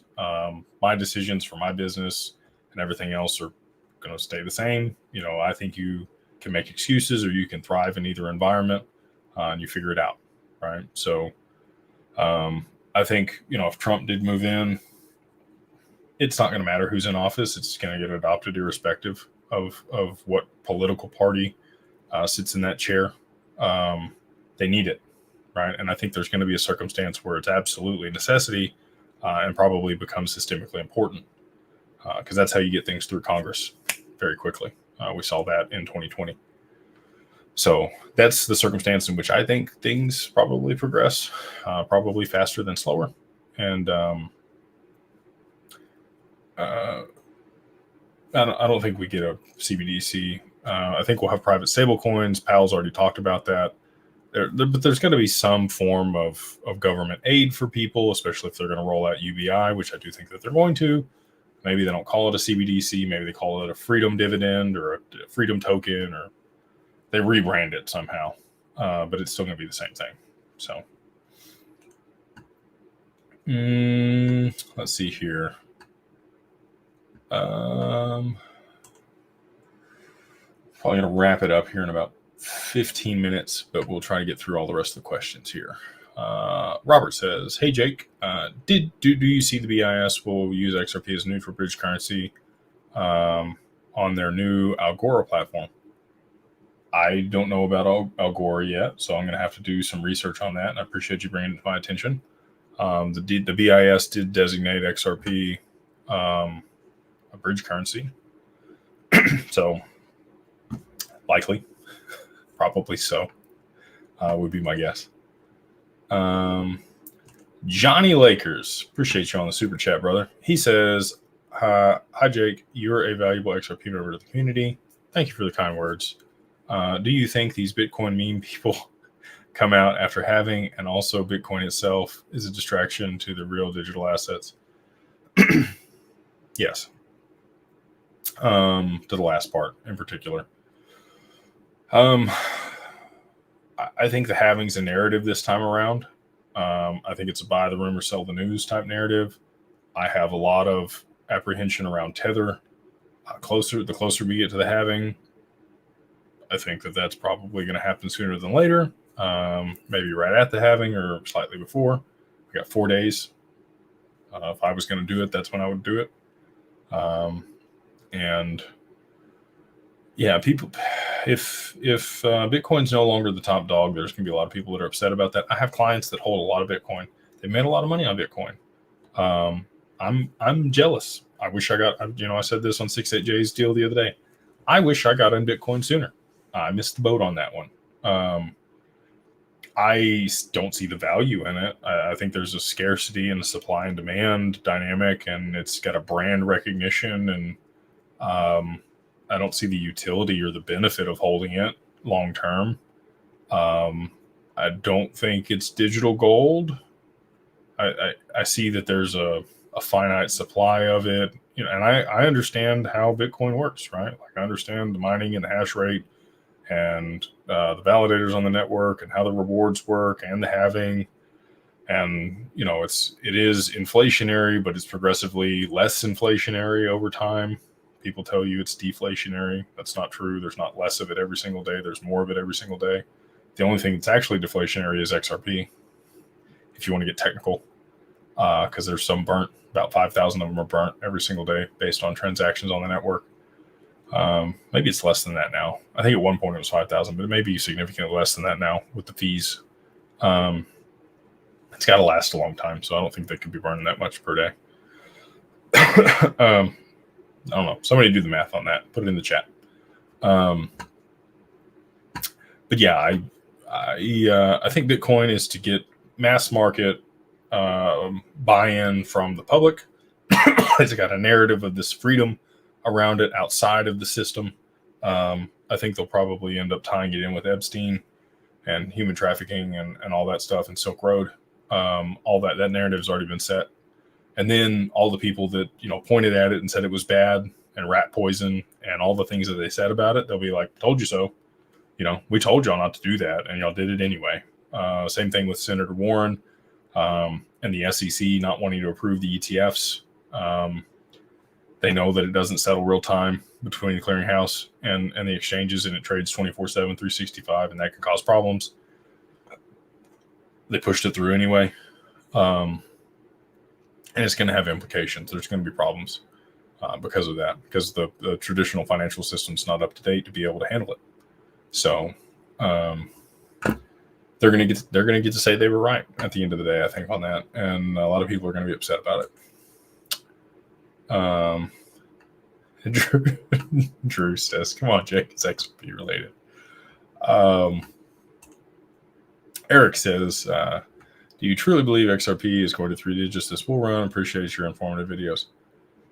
It's all constraint or event driven. Okay, like you have to have actual utility for that to happen. No, retail is not going to drive it that high. Speculation is not going to drive it that high. You have to have institutional participation, and you have to have swift volume. Like it has to be moving net like transactions 5 trillion a day across the network, and currently it can't scale to that.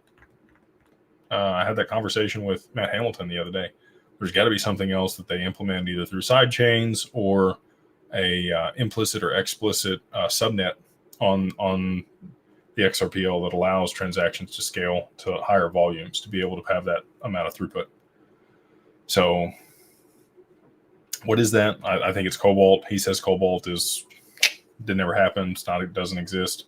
I don't necessarily agree with that. I think that it is out there and it could potentially be implemented if needed. And that would allow things to scale to 3 digits plus if that's the case. But it's got to be implemented by financial institutions for it to reach 3 or 4 digits. I think it could reach 4 digits if you had settlement for the stock market on the back end.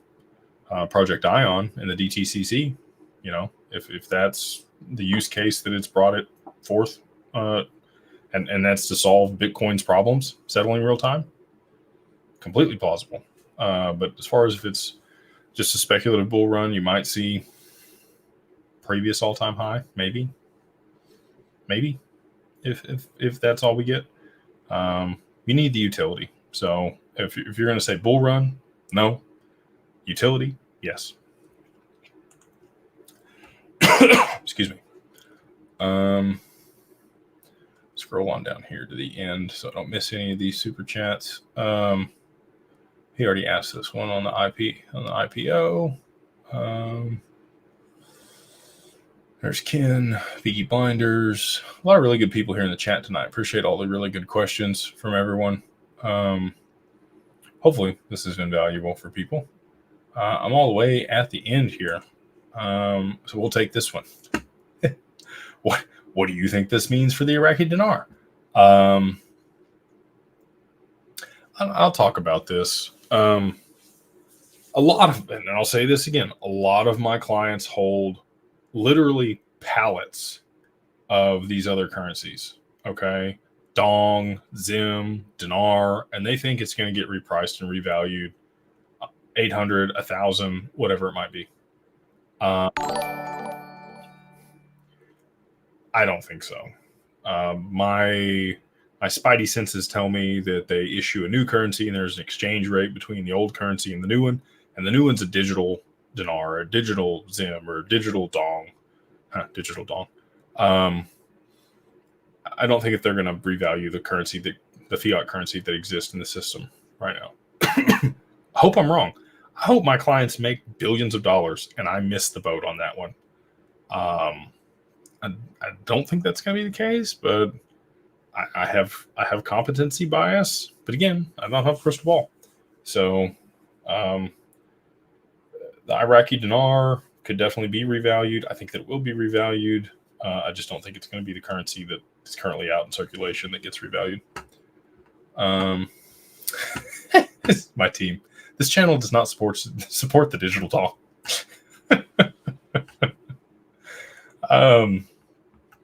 Appreciate the super chat here. Sash, let's see. It says, how can I get advice with your company to see if I need an LLC or trust? And if money is on a ledger, how would that work?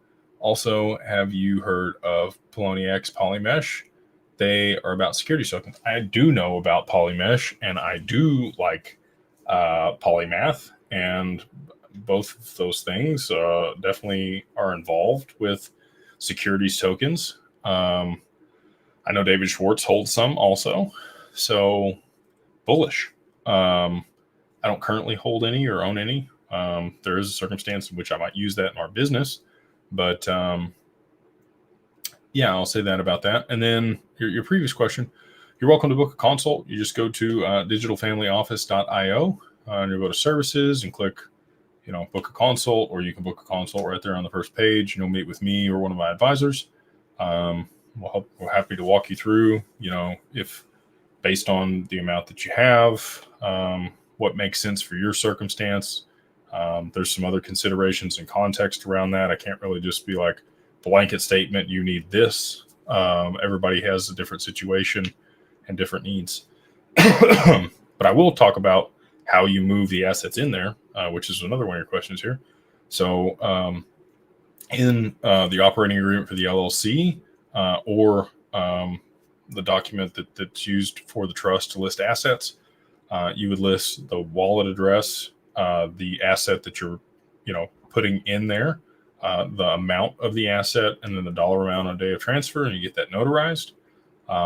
You can make it complicated and go buy a ledger with the new entity that you've set up and then send a transaction. I don't like doing all that. I don't want to have to move my stuff. It's complicated. I would rather just gift or contribute my wallet that already holds the digital assets to the new entity, and ta-da, it's in there. So anyway, you would list it in either one of those documents. And we do provide that for people that work with us to set up their LLC and or trust. So that's what I would say there. Let's see here. Let's do the mastermind nighttime hog hunt. Come on down. I live way out in the woods, and we can hog hunt on the property next door if you want to. Let's see here. This is a good question by Will.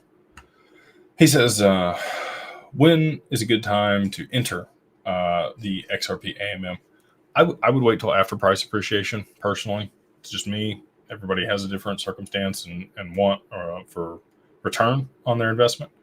I'm also going to wait till I can delegate it from qualified custody into the AMM, and I don't have to put my actual XRP into the pool.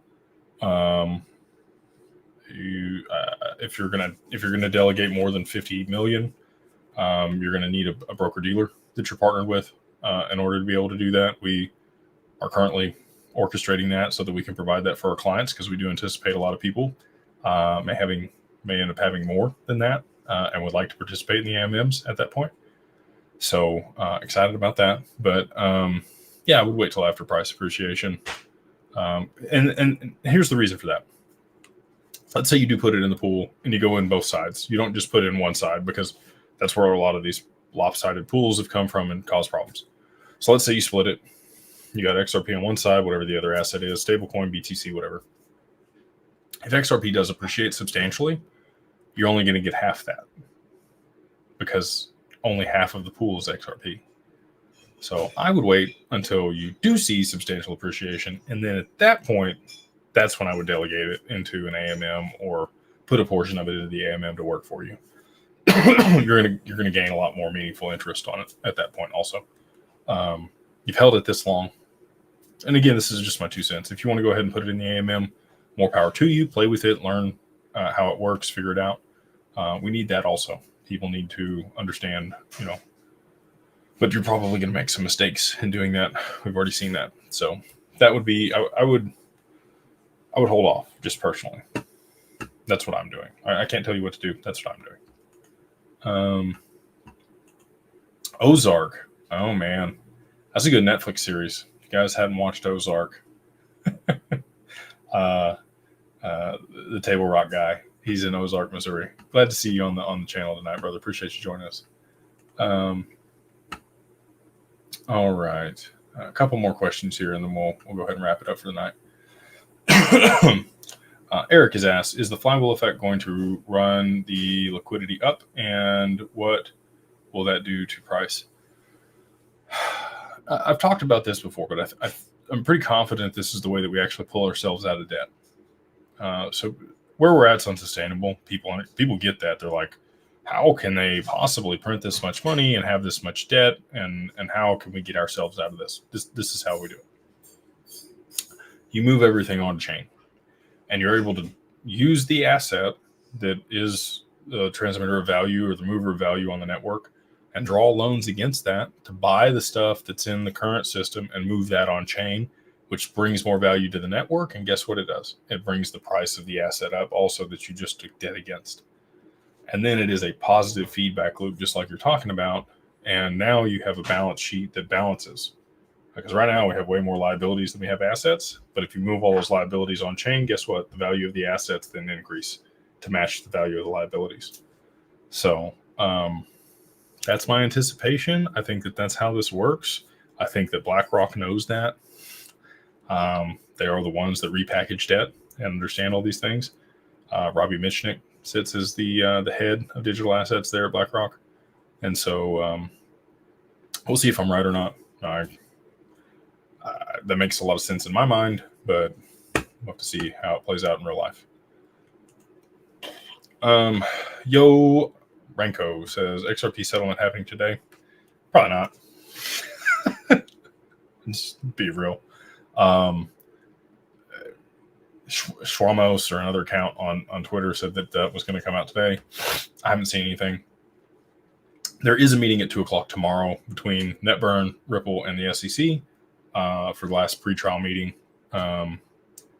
Could something happen tomorrow at 2 o'clock? Absolutely. Would we need a lot of things to transpire between 11 p.m. Central and 2 p.m. tomorrow? Yeah. A lot of stuff would have to happen between now and then for them to actually settle tomorrow. So I don't anticipate it. I'm not betting on it. Is it possible? Absolutely, but not likely.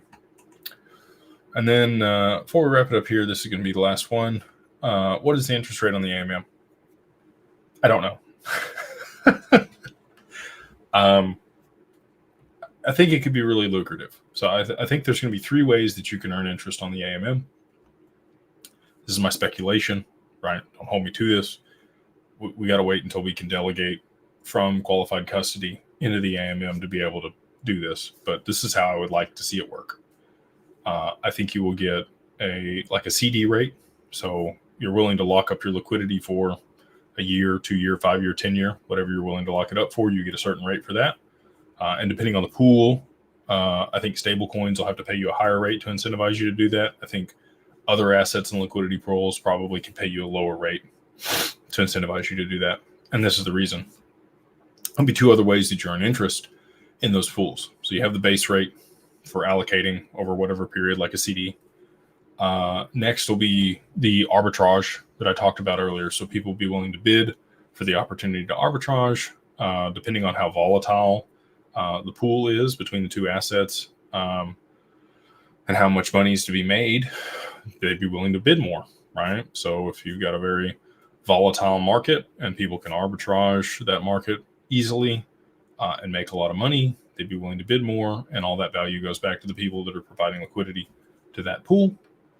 So, nascent markets or illiquid markets probably generate higher yields in the short term until they become more liquid and stable, and then they're probably less of a yield long term. This just tends to be how things work. And then the other way that you'll actually gain interest in the pools also will be you want to be selective between what assets you're providing liquidity to. So let's say you think, right now I think there's only one pool that doesn't have XRP in it. And then you just, you put your XRP in there and it gets split into not XRP and provides liquidity to either one of those things represented in LP tokens. I want to be able to hold the XRP in qualified custody and delegate like a credit line or a liquidity line into the pool that's represented in LP tokens. So you never have to lose or change the XRP, but you still get exposure to both of the things that are in the pool.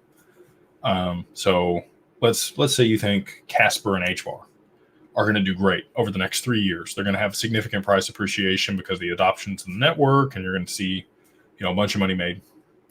That's the type of pool that I would like to delegate to, because now I've got exposure to both of those assets. And the last way that you can earn interest on your money is the appreciation of the actual assets in the pool. As their value goes up, so does the value of the LP tokens, right?